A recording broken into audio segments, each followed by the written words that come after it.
Hi everyone, welcome to the channel. My name is Nick Cosgrove and I am back with my coaching reality series called From a Coach's Perspective. Today I want to talk about the five most overrated exercises in my opinion.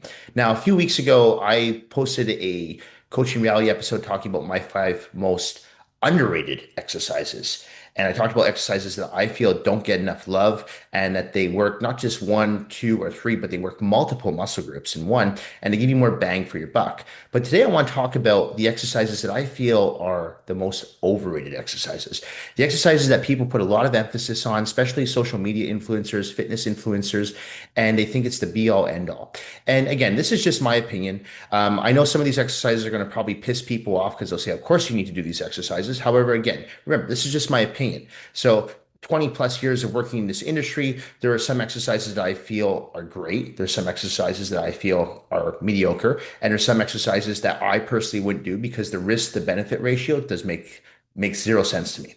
All right. So I'm going to list off my five most overrated exercises. And again, in my opinion, starting with number one, burpees. Not only do I think burpees are overrated, I just think they're stupid. All right. I think that they're one of the most ridiculous exercises to do. When you ask someone, a personal trainer, why are you doing burpees? What are they going to say? It's good for your cardio?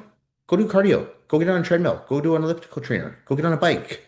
Okay. Just get your heart rate up. Hell, do circuit training. But why burpees? Right? Just because you're going up and down, well, of course you're going to get tired. But it's a very simplistic movement. And I understand why a lot of group class instructors put them in their classes because they're very generic, they're very basic, and you can give a class of 30 burpees. You don't need any equipment. You can just stand there and do them, right? They're pretty practical to do. But when you break it down and you break down the anatomy and the physiology as to what you're actually doing, what muscle are you working? What muscles are you building? Someone might say, well, it's somewhat like a push-up, so maybe you're working your chest and your delts. Not really. I mean, to me, if I'm working my chest and my delts, I need constant stimulation on that muscle. If I'm doing a burpee and I'm doing a push-up and handstand, or not handstand, but jumping up and down, I'm losing that tension for a good 2, 3 seconds when I go back up again. So if I'm doing a bench press, for example, which does work your chest, it's constant tension on pec major. If I'm doing a dumbbell shoulder press, it's constant tension on the anterior deltoids. If I'm doing a burpee, it's not constant tension on either of those muscle groups. All right. Now, I'm not going to argue about the cardio component because, yes, of course, jumping up and down is going to get your heart rate up, but you can go to a concert, you can go dance, you're going to get the same effects. And you know what? When you're dancing, you're not going to put as much strain on your joints. And that's another reason I don't like burpees. I find that burpees put unnecessary strain on your joints, your tendons, and your ligaments. There's not much muscle contraction going on there. There's more pressure on the joints, ballistic movements, right? So again, I understand why trainers have burpees in their programs. They're very generic. They're very easy to give, especially if you're in doing group classes. You don't need to have equipment. You can do it in one spot. But to me, if you're going to the gym and you want to see results with your physique, you are wasting your time doing burpees. If you're doing it for the cardio component and you want to save your joints, hop on the treadmill for 10, 15 minutes, go on the elliptical trainer, go on the recumbent bike. That's going to get your heart rate up and you're doing steady state cardio. Okay. And some people say, well, that's boring. I'm like, well, if you find burpees fun, I mean, you're in a league of your own because I don't know anyone who finds burpees fun. And I have a lot of clients over the years who ask me before they even work with me, like when they come to work with me, like, you do burpees with your clients? I say, never. I never do burpees with my clients. In 20 plus years, I've never given a single burpee to anyone. And I do this because I always say to my clients, if I'm not willing to do the exercise, I'm not going to give you the exercise. So again, my opinion, burpees, overrated exercise. I also think it's a stupid exercise. All right. Exercise number two. Now, I'm going to get a lot of heat on this one. A lot of hate on this one for sure. Deadlifts. Now, before you start flagging my video and sending me nasty DMs, let me be clear here. I'm not saying deadlifts are not a good exercise. I just feel that they're an overrated exercise. And the reason I feel they're an overrated exercise is because I feel that most, not all, but most people do them incorrectly. And therefore, the risk to benefit ratio is significantly higher.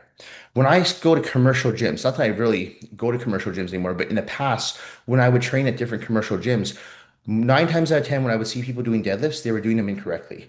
They were rounding their back, they were swinging, they were like using way too much of their lumbar region and not enough glutes and hamstrings in the actual lift. Okay. So when I'm watching the body mechanics of someone doing a deadlift, I cringe because I'm like, oh my God, this person's going to really hurt themselves long term if they keep performing the deadlift like this over and over again. All right. I took out deadlifts from my program back when I was like 17, 18 years old. Not because I was doing them incorrectly. I had a really good coach, and the coach taught me how to do them correctly. It wasn't that. It's just that even though I did them correctly, A, I never really saw results from doing the deadlifts personally. And B, I was always too sore to perform other exercises. So if I did deadlifts, I would be sore in my lower back for like 3 or 4 days. I couldn't squat properly. I couldn't leg press properly. I had trouble doing lunges. So it really affected my leg workouts. When I would do my back workouts, even if I did deadlifts at the end of my back workout, the next back workout, my rhomboids, my scapula, everything would be tight. Okay. So I found that it didn't work for me. So again, this is not me saying don't do deadlifts. I'm just thinking that the conventional deadlift is an overrated exercise. Now, there is exceptions to this rule because I do like doing straight leg barbell deadlifts and straight leg dumbbell deadlifts for my hamstrings. And I do those with clients all the time. But that's not the conventional deadlift. And I find that those are actually very beneficial, especially for people who do suffer from chronic lower back pain. Because again, when I work with clients who do suffer from chronic lower back pain, unless they have a herniated disc, 9 times out of 10, it's because their glutes and their hamstrings are tight. So if I can focus on creating more mobility and flexibility in those muscle groups, that lower back pain starts to disintegrate. All right. So how I do that is by incorporating more exercises that require them to bend forward. Straight leg deadlifts being one of them. I also do bent over barbell rows and bent over T-bar rows. So I'm not suggesting that you don't do bent over exercises.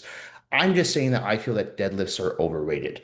And a lot of people will say, well, it's a fundamental exercise and you need to do it. And sure, if you feel that way, by all means do it.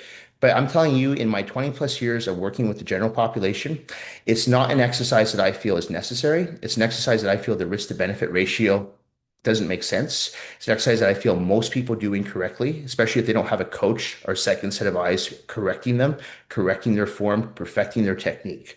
Okay. So again, there's other exercises that you can do that's going to work the spinal rectors. Hyperextensions being one of them. I find hyperextensions to be an excellent exercise because not only is that going to work your spinal rectors, but it's also going to work your transverse and your rectus abdominals. Hell, it even works your intercostals and obliques without making your waist larger, which is another side effect from doing heavy deadlifts. Look at any power lifter.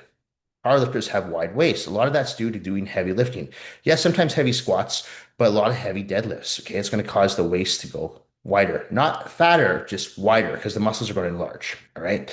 So again, it's not an exercise I recommend, but I know I'll get a lot of hate on that. But in my opinion, deadlifts are another overrated exercise. Exercise number 3, the flat barbell bench press. Now, this is actually a staple in my chest routine right now, but not always. All right. Right now it is. But what I usually do with the flat barbell press with my own workouts and my clients' workouts, I rotate it. So I'll put it in for a few months. I'll take it out for a few months. But to me, it's not the be all end of all of chest exercises. In fact, if you're starting your chest workout with a flat barbell bench press, in my opinion, you're asking for trouble. You look at a lot of these powerlifters and bodybuilders who've been training for years who always believe in starting with flat barbell bench press. A lot of them have problems now in their anterior deltoids and their rotator cuffs. I'm a firm believer that when you start a chest workout, you should always start your chest workout on an incline, whether it's a high incline or a low incline, but it should be an incline. The reason for this is when you look at the chest as a whole, you have what we call pec major, which is your pressing muscles, and pec minor, which are the muscles that allow you to fly. All right. That's it. Chest is a very small muscle group. Those are the only planes of motions you can do with chest. So it's up to you to switch up the angles. I'm not saying don't do flat presses. I'm just saying don't start with flat presses because you want to work your way from the top to the bottom. So if you're doing an incline press, you're going to be able to retract your shoulders more efficiently into the bench and activate more pecs, which is 80%. Pec major is 80% up top, 20% is down low. So why would you start with the 20%? Work your way top, the majority first. Okay. So that's why I always advise clients, whether they're using a dumbbell or a barbell, or even if you're going to use hammer strength machines, start with an incline first, work your way down. I'm not a big fan of decline work. In fact, I don't recommend anyone do decline presses. However, the flat barbell press, in my opinion, is an overrated exercise. It's not an exercise that not everyone can do, especially a lot of people, say, let's say, older people, people who have postural misalignments. I see a lot of, and guys are guilty of this, when they do barbell bench press, number one, they don't get the bar all the way down to the chest, which in my opinion, the bar should be coming straight down to your chest, maybe about a quarter inch off your chest. Most people lack the range of motion because they lack the flexibility and mobility in the deltoids, so they can't get all the way down. Another problem when people are doing bench press, one of the big problems I see is the head coming off the bench. The bar comes down, their head comes forward, poke neck. You know how much pressure that puts on your neck erectors and your rhomboids and your scapula? Terrible. So instead of giving someone a flat barbell press, I'll switch them over to a flat dumbbell press. Few reasons for that, but the main reason is dumbbells allow you to move more freely, right? You move them independently. Most people can get greater range of motion with a dumbbell than a barbell. All right. So that's what I usually do, especially with beginners. But like I said, I don't not do barbell bench press. In fact, like I said, it's in part of my chest routine right now. Post contest 2 months, I've been putting it back in, but I'll probably take it out come the fall and I'll put flat dumbbell back in. All right. But one of the ones I always leave in for my chest is a low incline barbell press and a high incline dumbbell press because I'm a firm believer in order to grow your chest, you got to focus on a lot of incline work. And that's why with my chest routine, I have 3 incline exercises: a low incline barbell press, a high incline dumbbell press, and a low incline dumbbell fly. And I have one flat press, and that's sometimes a flat barbell press or a flat dumbbell press. And I'll usually throw in some cable crossovers, whether they're vertical or incline crossovers, just to get a little bit more of a pump and volume in my pec minor. All right. So my third most overrated exercise, flat barbell bench press. Exercise number 4, alternating dumbbell curls. You see guys doing this in the gym. You see women doing this in the gym, right? Oh yeah, they feel the biceps. Of course, nice, right? Problem, what happens? They start using shoulder, okay? As fatigue sets in, dumbbells come up higher, you start using your shoulder. I see it all the time. So instead of doing alternating dumbbell curls, I have my clients do their curls elbows up against the wall. That is all biceps. I know I don't have the biggest biceps, but I'll show you. If you see if my elbows are retracted, I'm just coming up to chest level. That is all brachialis. There is no reason for me to bring it up here. As soon as I bring it up here, watch this. Shoulder. I need my shoulder down. So I want to keep my shoulder down right here. That's all I need to bring it to. So if you're working we'll call the short head of the brachialis, you only really need to contract up to chest level. There's no reason to do this. When you want to do this is if you're working the long head of the bicep. Save that for your easy bars, your barbell curls. That's great. But if you're doing dumbbells, you have an advantage here. You work them unilaterally, number one, but you can also get a really good contraction in the peak of the brachialis. And for that reason, I recommend when people do curls, you can still do alternating curls if you want to still do alternating, but keep your elbows retracted. You're going to get a better contraction in the bicep. Doing this, yeah, you're going to feel your biceps. Of course, you're going to feel your biceps, but you're using more shoulder.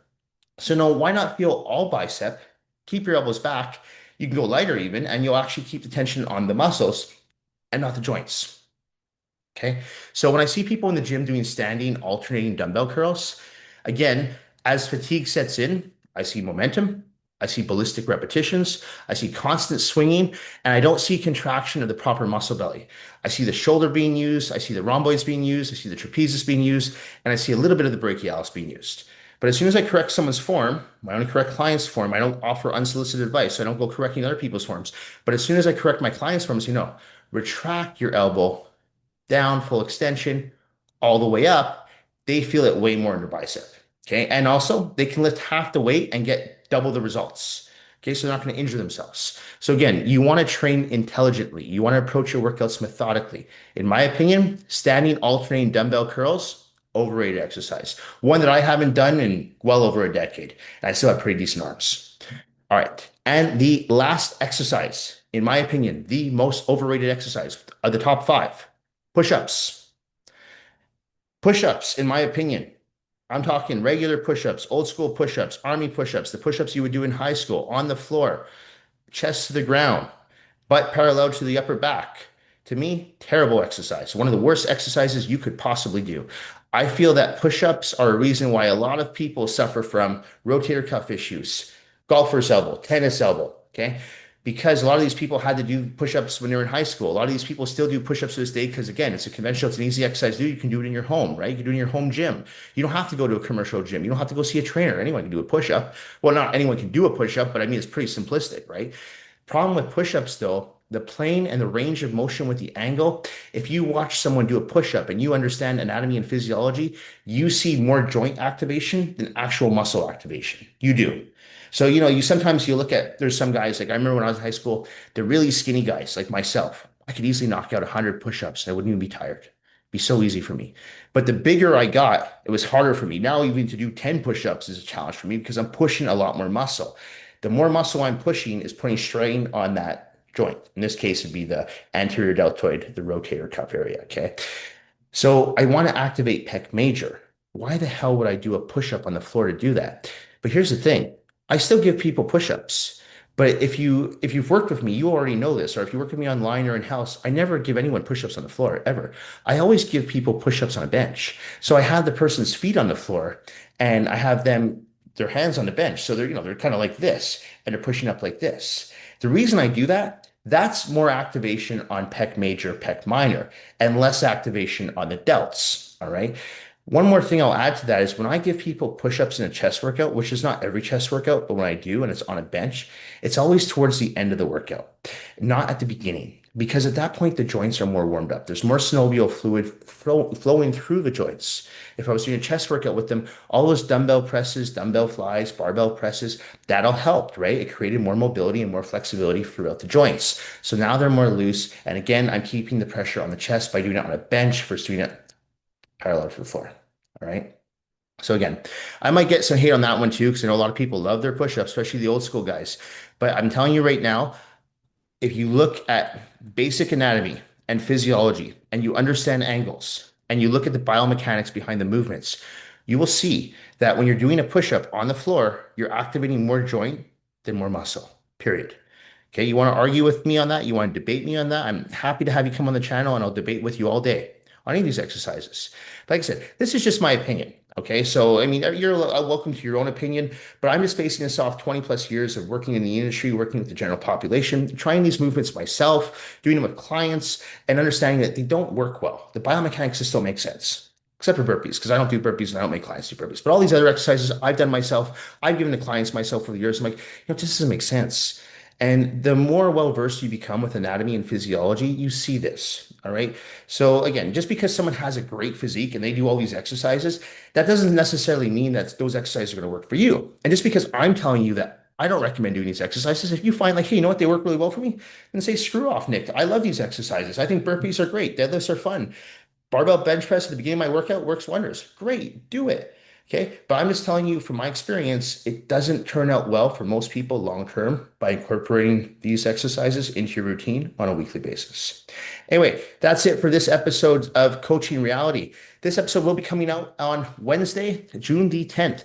As a reminder, if you have any questions related to your nutritional plan, workout program, supplements you are currently taking, not taking, or considering taking, please feel free to email me those questions at nick@foreverfitperformance.com. Or you can DM me your questions on my Instagram at @fitcosgrove_.